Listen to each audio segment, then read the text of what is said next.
Whew, this place is beautiful. All right. All right. Good morning, everyone. Morning. All right. I'm Teagan O'Hara. Okay. So, as the old Beyonce saying goes, my aspiration in life would be to be happy. Coincidentally, I live on Joy Road. Yes, actually, the road I live on is named Joy. The road consists of sharp, unexpected turns, steep hills, and straightaways alongside hayfields and old barns. It is not a dead end. Cars slow down, but never fully stop and stay. As a lot of you might have figured out, paths to happiness are winding, not forward and back, but side to side. As I am in the midst of my life journey, I wanted to share an instance with you all that has changed me for the better, an unexpected bend on Joy Road. On Monday, April 15th, 2013, my older sisters, Rachel and Dune, and I went to watch the Boston Marathon. We listened to music in the car on my new iPod 5 that I had spent months saving up for. Now, this iPod 5 was very special to me. I had wanted one so badly because everyone in school had one. Not only did it play music, it also had a camera, and I was going to get the chance to take pictures of Boston with what I thought was the best camera quality ever. As I look back on that day, quick cuts and images come back in black and white, not the crisp color and multi-megapixel quality of my iPod photos, and without the blindingly colorful flashing police lights. That particular Monday seems like it was a very long time ago, but the events are still at the forefront of my thoughts. In many ways, that day has shaped who I am today, which I realize in subtle new ways each time I look back on it.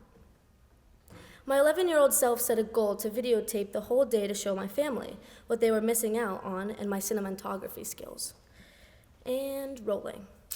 We had trouble finding parking in the city, but we managed to find a spot about 2 miles away from the marathon finish line. The race had already started that morning, but we quickly found a spot to stand and cheer. My video's still rolling. Teagan, if you don't get that iPod out of my face, I will slap it out of your hand. Dude, I'm just trying to show Mom and Dad. We finally made it to Boylston Street in time to see the lead runners complete their grueling 26.2-mile race from Hopkinton to Boston. As we watched the first place runner and the rest of the elite group give their final kick to the finish, we decided we were going to head home. As we were walking back to our car amid crowds of fans exiting the Red Sox game, we heard several explosions behind us that sounded like fireworks. I was still filming. The air suddenly felt just a bit warmer, and what had been cheers quickly turned to screams. We scurried out of the city center like ants do when they see a child's shoe hovering over their colony. Police cars shot past, ambulances and fire trucks raced to the site of the bombing. We had been at the finish line only 10 minutes before. We ran to our car, leaving the deafening sounds of sirens behind us. I was 11 and Dune was 13. Almost to our car, Dune knocked my beloved iPod out of my hand by accident. My heart skipped a beat. The video stopped. I grabbed it off the ground and in a moment's pause, saw that the screen was completely cracked and left shards of glass in my clutching fingers as my shattered reflection stared back at me. I immediately started to sob over my iPod, as it was the only thing I could process in that moment.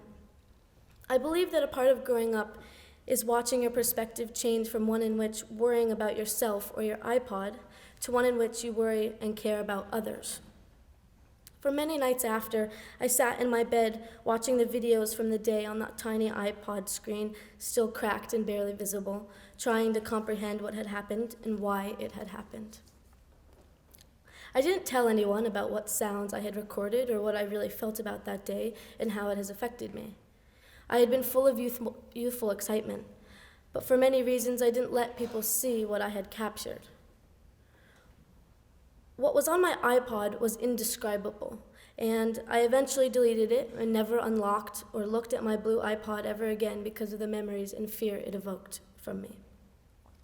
As I blankly stared out of the window on our way home, I focused in on myself in the car reflection and promised my tear-filled eyes a couple of things. I would always speak my truth and surround myself with people that want me to succeed. The day at the race set the groundwork for my later thoughts: to be an educated ally, use my privilege for good, and to take advantage of every opportunity that arises. I try not to be materialistic like my 11-year-old self was on that day. As people experience things no one should have to. When I got home that night and closed the door behind me, I felt as though the young, carefree, and naive girl had been left behind in Boston. My family embraced my sisters and me, and I was hit with a sense of gratefulness and fear at the same time. My dad always reminds my siblings and I that the Dalai Lama once said, "Our first job is to understand the suffering of others." But I didn't even understand my own. I was 11. However, I remembered the quote and said to myself, "I will when I get a little older." Well, here I am, a little older, with a little more experience, paying more attention. I now know how necessary listening is. I'm not the most important. The worries of not having a 12th birthday is not the end of the world. Neither is a cracked iPod screen. In the years to follow, my eyes and ears were open to different peoples, places, and experiences. I realized my life was precious, and at any time I could never see my family or friends again. I realized my words and my actions matter. We are lucky to be alive and to be with each other in this beautiful place. I am filled with gratitude as I look around this chapel. Your life is worth it. You deserve to be validated and empowered. Understanding people is not a waste of time. I told this story not to capitalize on trauma, but to validate myself and others that pain is real, no matter how big or small, and it hurts.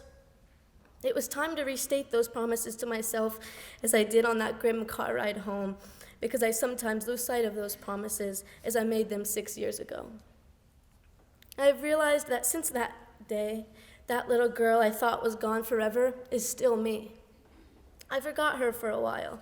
I thought with age comes maturity and a realistic mindset, which is true, but maturity, hope, and happiness, they aren't mutually exclusive. I thought the little girl veered way off Joy Road, but I remembered her again, and Pomfret made it easier for her to shine. She would come back in pieces every time I laughed, cried, and smiled with friends and family. She would sneak in when I read of heroines overcoming adversity and their fears. She revealed herself when I didn't try to shut her out and act like someone I wasn't. She has reminded me to have fun and laughed often. I am sure you all have heard my laugh by now. If you haven't, don't worry, I'll be here all year.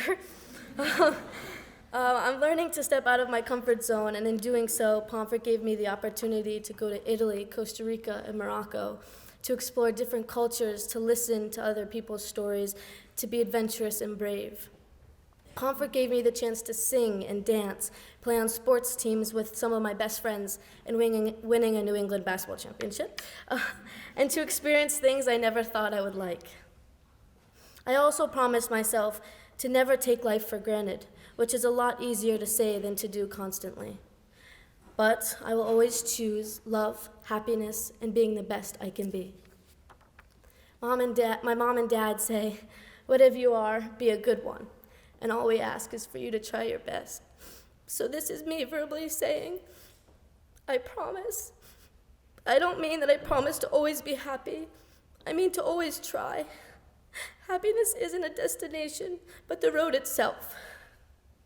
We are lucky that we get to be the architects of our lives, and I promise to build mine with bravery and honesty and humor and compassion. I make these promises because we need them. I make these promises because they are our lives. I promise to do my best, love my best, and take 1,000,000 more pictures on bad iPhone cameras. I promise to remember the 11-year-old who loved her family and obsessed over Magic Tree House books. And I promise to accept the 18-year-old who is doing her best to navigate her Joy Road. Finally, I've learned that what you do isn't who you are, but how we act and how we do things is who we are. These promises I make to you and myself are the core of who I am becoming. Now, a special thank you to those who've believed in me before I believed in myself. Waddy Rowe, Charles Humard, Bridget Samo, Eric Aurelian, Miss Cook, Miss Forg, and Mrs. Jones. The friends I cackle with in the library. Sorry, Mr. Ring and Miss Griffin. The person who has stuck with me since elementary school. And to the most important, myself. No, I'm just kidding. To my family for teaching me loyalty and unconditional love. Mom and Dad, thank you for the endless support, wisdom, and strength. And to my 6 rocks, Rachel, Kate, Dylan, Casey, Ron, and Dune, you are the bestest girls, bestest friends a girl could ask for. Yeah. You have all shaped me into who I am, and I wouldn't want to grow up with and look up to anyone else. I love you all to the sun and back. And to you, Pomfret, if nothing else, please leave this chapel today feeling gratitude. Seniors, we have 8 more months. Let's please stay the course. And I wish every single one of you here today a successful, happy, and love-filled year. Let's get after it. And to my 11-year-old self, I hope I'm making you proud. Thank you.